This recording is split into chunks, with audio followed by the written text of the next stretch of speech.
12. When Rubens was divorced, he found himself, as I said, once and for all, beyond the border of love. He liked that phrase. He often repeated it to himself, sometimes sadly, sometimes cheerfully. I will live my life beyond the border of love. But the realm that he called beyond the border of love was not the shady, neglected courtyard of a great, beautiful palace, the palace of love. No, the realm was spacious, rich, beautiful, endlessly varied, and perhaps much bigger and more beautiful than the palace of love itself. This realm was alive with all sorts of women. Some of them left him indifferent, others amused him, but with some others he was in love. It is necessary to understand this apparent contradiction. Beyond the border of love, there is love. For what pushed Rubens' amorous adventures beyond the border of love was not a lack of feelings, but the desire to restrict them to the erotic sphere and to deprive them of any influence whatever on the course of his life. No matter how we define love, the definition will always suggest that love is something substantial, that it turns life into fate. Events that take place beyond the border of love, no matter how beautiful they may be, are therefore necessarily episodic.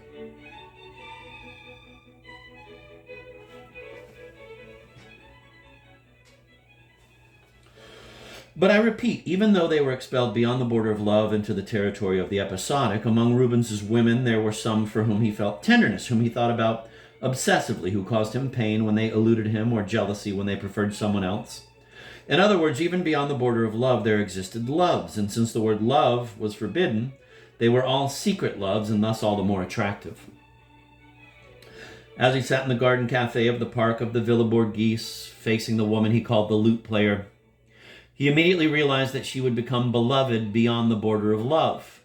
He knew that he would not be interested in her life, her marriage, her cares. He knew that they would see each other only rarely, but he also knew that he would feel an extraordinary tenderness toward her.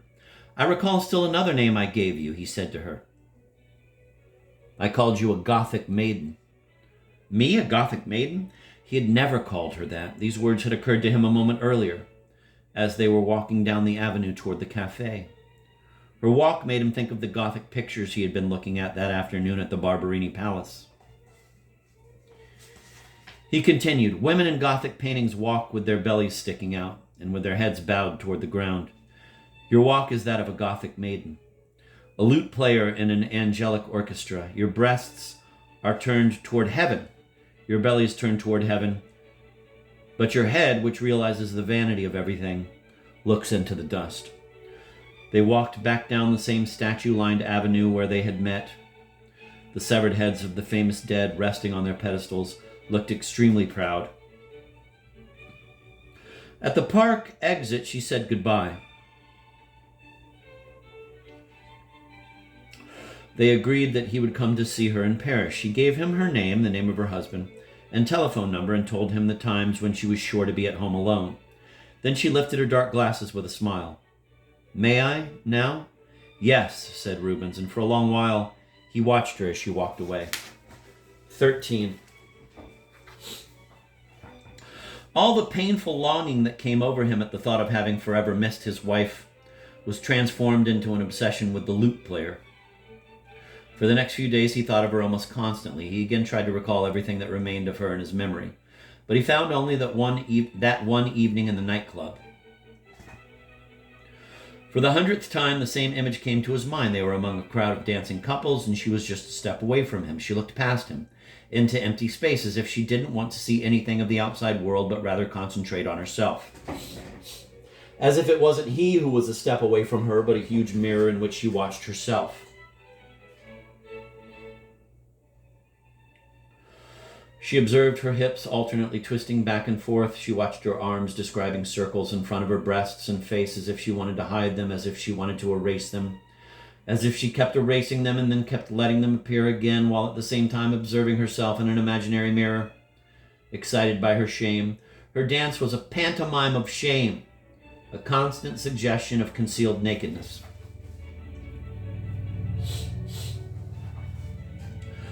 A week after meeting in Rome, they met in the lobby of a large Parisian hotel full of Japanese whose presence gave them a sense of pleasant anonymity and rootlessness.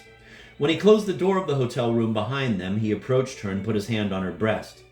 "This is how I touched you when we danced together," he said. "Do you remember?" "Yes," she said, sounding as if someone had lightly tapped the body of a lute. God, that's good.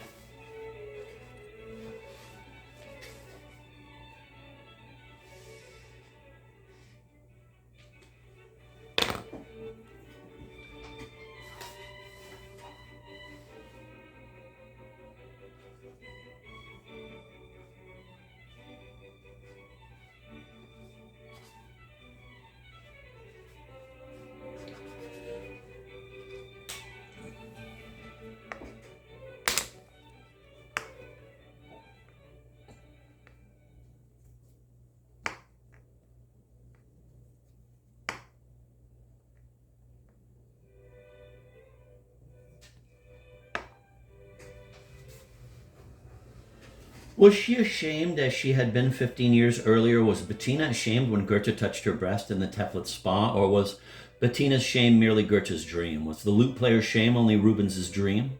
No matter what the truth may have been, that shame, even if it was only an illusion of shame, even if it was only a memory of an illusion of shame, that shame was present. It was with them in the small hotel room. It intoxicated them with its magic and gave everything meaning. He undressed her and felt as if he had just brought her back from the nightclub of their youth.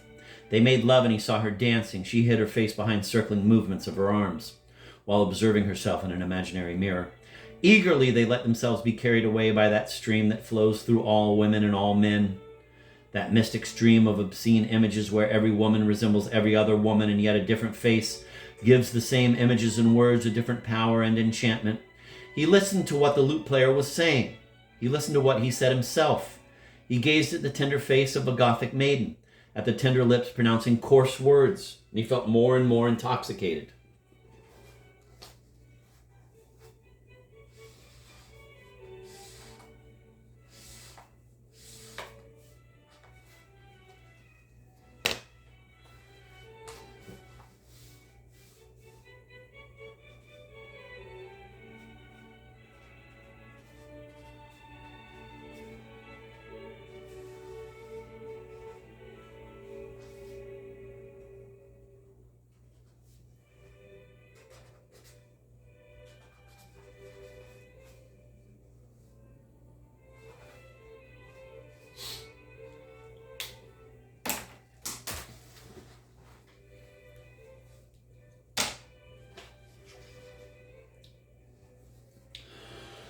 The grammatical tense of their obscene dreams was the future. Next time you will do this or that. We will stage such and such a situation. This grammatical future converts dreaming into a constant promise, a promise that loses its validity at the moment of sobriety, but since it is never forgotten, becomes a promise again and again. So it was bound to happen that one day he met her in the hotel with his friend M. The three of them went upstairs to the room, drank and chatted, and then the men began to undress her. When they took off her brassiere, she put her hands over her breasts, trying to cover them completely with her palms. Then they led her, she was dressed only in panties, to a mirror, a chipped mirror on the door of the dresser. And she just stood there between the two of them, left hand on left breast and right hand on right, gazing in fascination into the mirror. Rubens noticed quite clearly that while the two of them were looking at her face, and at her hands over her breasts, she did not see them. As if hypnotized, she observed only herself. 14.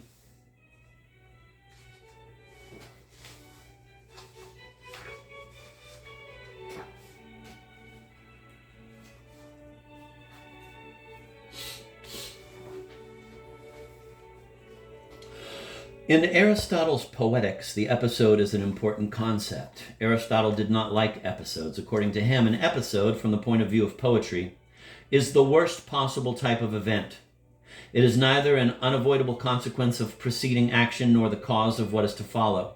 It is outside the causal chain of events that is the story. It is merely a sterile accident that can be left out without making the story lose its intelligible continuity and is incapable of making a permanent mark upon the life of the characters. You take the metro to meet that woman in your life, and a moment before you arrive at your station, a girl you don't know and haven't noticed before, after all you have a date with that woman in your life and are oblivious to everything else, suddenly feels faint and is about to collapse. Because you are standing right next to her, you catch her and hold her in your arms for a few moments until she opens her eyes. You help her sit down in a seat someone has vacated for her. And because at that point the train suddenly slows down, you free yourself from her with an almost impatient movement so that you can get off and rush after the woman in your life.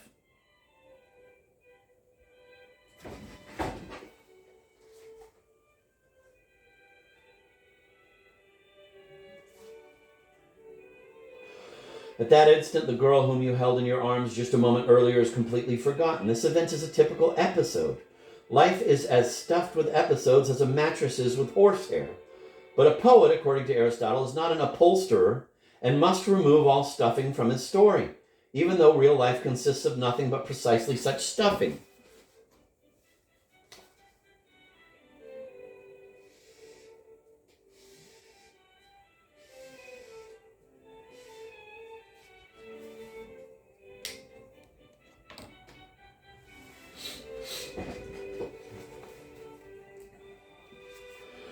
For Goethe, meeting Bettina was an insignificant episode from a quantitative viewpoint. She took up only a tiny interval of his lifetime.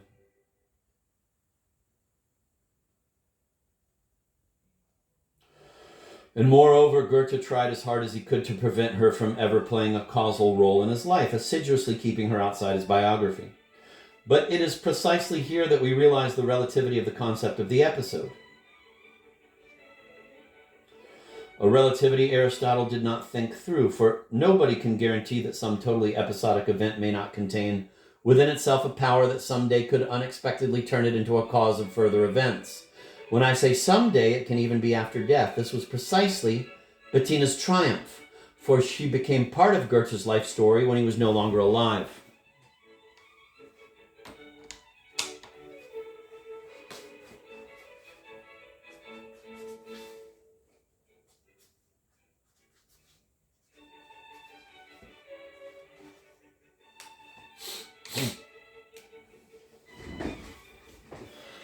We can thus complete Aristotle's definition of the episode and state, no episode is a priori condemned to remain an episode forever, for every event, no matter how trivial, conceals within itself the possibility of sooner or later becoming the cause of other events and thus changing into a story or an adventure.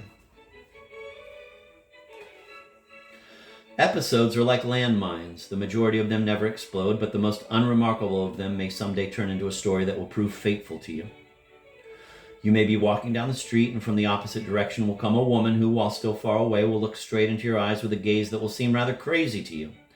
As she comes closer, she slows down, stops, and says, "Is that really you? I've been looking for you for such a long time," and throws her arms around your neck. It is the same girl who fainted and fell into your arms as you were taking the metro to see the woman in your life, who in the meantime has become your wife and given you a child. But the girl who encountered you unexpectedly in the street has decided to fall in love with her savior and to regard your chance meeting as an intimation of fate. She will phone you 5 times a day, write you letters, visit your wife, and keep explaining to her that she loves you and has a right to you until that woman in your life loses her patience, spitefully goes to bed with the garbage man, and then runs away from home, taking the child with her. And in order to escape from the lovesick girl who has in the meantime transferred all the contents of her closets into your apartment, you flee across the ocean where you die in hopelessness and misery. If our lives were endless like the lives of the gods of antiquity, the concept of episode would lose its meaning. For in infinity, every event, no matter how trivial, would meet up with its consequence and unfold into a story.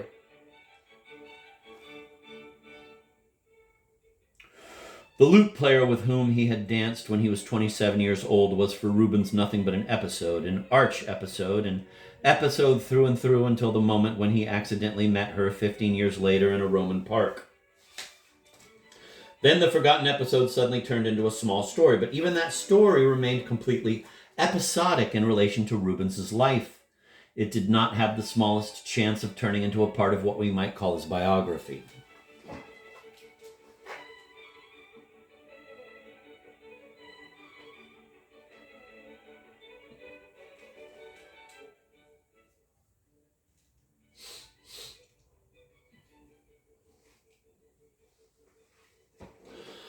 Biography, sequence of events that we consider important to our life. However, what is important and what isn't, because we ourselves don't know and never even think of putting such a silly question to ourselves. We accept as important whatever is accepted by others, for example, by our employer, whose questionnaire we fill out, date of birth, parents' occupation. schooling, changes of occupation, domicile, marriages, divorces, births of children, serious diseases. It is deplorable, but it is a fact. We have learned to see our own lives through the eyes of business or government questionnaires. To include in our biography a woman other than a legal wife already represents a small act of rebellion. And even this sort of exception can be allowed only if this woman played an especially dramatic role in our life, a statement that Rubens certainly could not make with regard to the lute player. Besides, in her appearance and behavior, the lute player fitted exactly the idea of the woman episode. She was elegant yet not ostentatious, beautiful without being dazzling, ready for physical love and yet shy. She never bothered Rubens with confessions about her private life, and yet she never dramatized her discreet silence or tried to convert it into disquieting mystery. She was a real princess of episode.